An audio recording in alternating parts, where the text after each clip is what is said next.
अपना हिसाब लिया है। ये न्यू ईयर बनाने वाली कौम, व्हाट्सएप पे लगी हुई कौम, ये मुसलमान जो अपने दोस्तों को हैप्पी न्यू ईयर शेयर करने वाली कौम, ये इनसे क्या उम्मीदें रखी जाएंगी? न ये महीना हमारा, न ये साल हमारी, न ये हैप्पी न्यू ईयर हमारा, ये यहूदी और ईसाइयों की देन, और आज हम इसको शेयर कर रहे हैं। आज हम व्हाट्सएप पे अपने दोस्तों को हैप्पी न्यू ईयर की बधाइयां दे रहे हैं। क्या आपको 2021 क्या देकर गया है? कभी आपने तसव्वुर किया है 2021 खत्म होने से पहले हमें हैप्पी न्यू ईयर की बधाइयां मिल रही थी?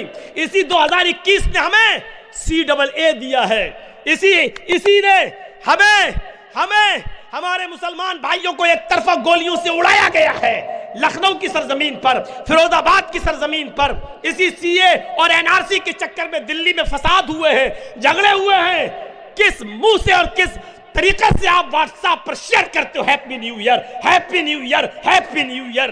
कहां से तुम्हें सबक मिला है? ये जरा तसव्वुर कीजिए कि 2021 हमें क्या सबक देकर गया है, 2022 हमारे लिए क्या होगा?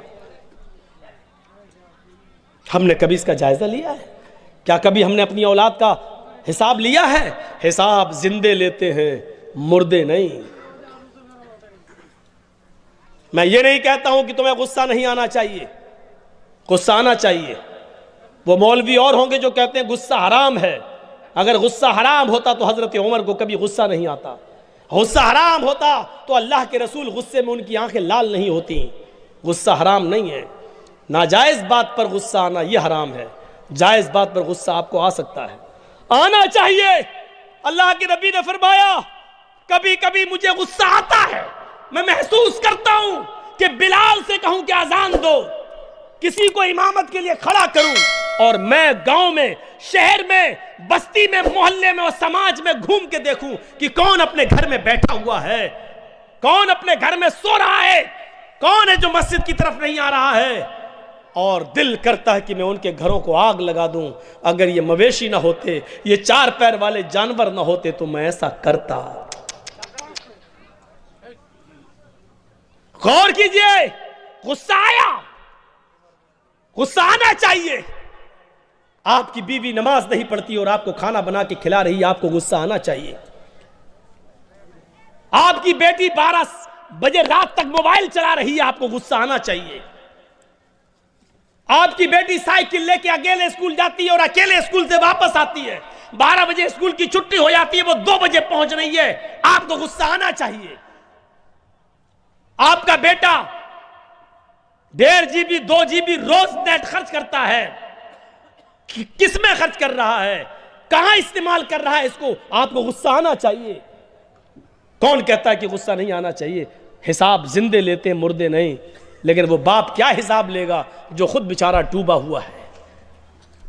वो बाप अपने बेटे से कैसे कहेगा कि नमाज पढ़ी जो खुद नमाज पढ़ के नहीं आया है?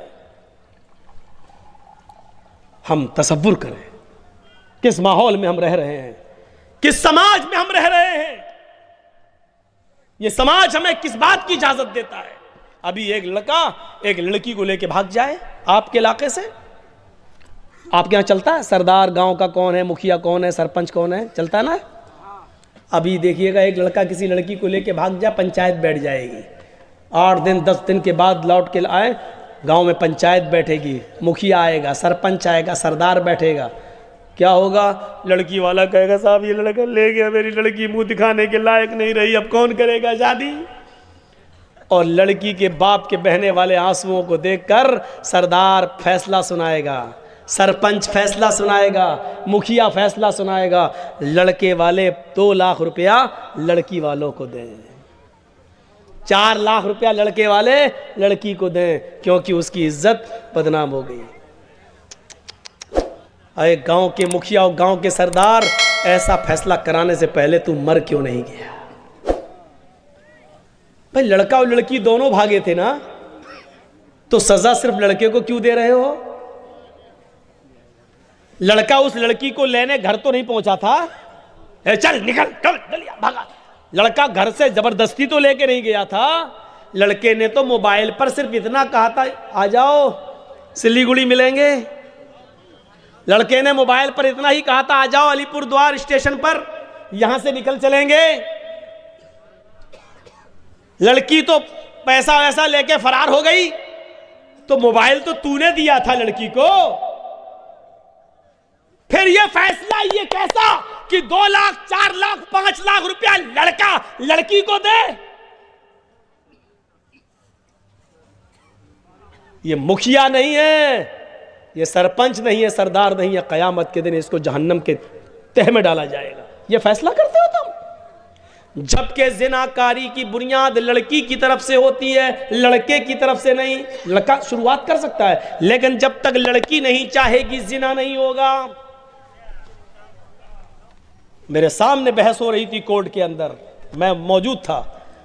लड़के की तरफ से लेडी वकील लड़ रही थी, लेडी वकील, और वो बार बार जज को समझा रही थी एक सुई और धागा लाकर, देखिए जज साहब ये धागा है, मैं सुई के सुराख में डाल रही हूं। ऐसे करती थी और सुई ऐसे कर लेती थी, देखिए साहब धागा नहीं जा रहा है। तो जज ने हंसते हुए कहा, मैडम आप सुई हटा लेती हैं तो धागा कहां से जाएगा? तो जज मैडम ने क्या कहा, लेडी वकील ने, जज साहब इतनी सी बात आपको समझ में आ गई है, फिर फैसला सुनाने में देर किस बात की है? कि अगर लड़की ने अपने आप को हटाया होता तो लड़का रेप कैसे कर लेता, जिना कैसे कर लेता? लड़के ने हाँ की गया तो लड़की की भी रजामंदी रही होगी, इसके बिना नहीं। और ये केस रेप का है। रेप उसे कहते हैं जो जंगल में खींच के किसी को पकड़ के जबरदस्ती ले जाया जाए, और जो रजामंदी के साथ हो, सहमति के साथ हो, वो रेप नहीं है।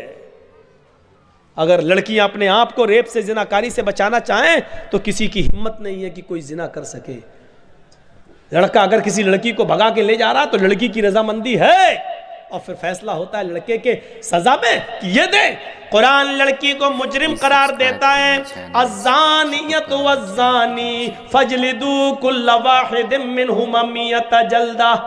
कुरान ने सबसे पहले जिना करने वाली औरत लड़की को बताया है, अज़्ज़ानियतु वज़्ज़ानी